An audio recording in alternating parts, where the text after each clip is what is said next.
At 4, new details on the complaints leading up to the resignation of a former Sun Prairie principal. What we're learning from the district's investigation. And we're heading into the weekend before Thanksgiving. And if you have outdoor plans, I have your full forecast coming up. And gun deer season opens this weekend in Wisconsin. Some safety reminders for you hunters before heading out to the woods.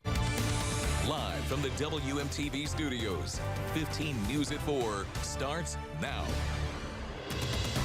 New at 4, repeatedly misgendering an employee, using derogatory terms towards students and employees, and making inappropriate comments. Those are 3 reasons the Sun Prairie Area School District says a former principal had to be let go. Sun Prairie East High School principal Renee Coleman resigned 2 weeks ago, causing controversy in the community. Some students even staged a walkout in protest, and a school board member also resigned. The school district has been quiet about the departure until this afternoon. They say Coleman violated her resignation agreement by speaking publicly about it.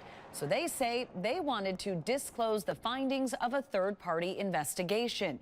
Here are some of the findings of that investigation. Coleman repeatedly misgendered an employee she supervised.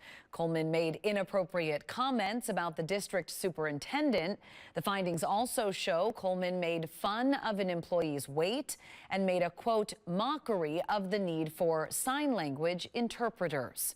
We have all of the third-party investigative findings on our website right now, and we will bring you more on this story in our later newscasts as well. We did reach out to Coleman for comment and didn't immediately hear back.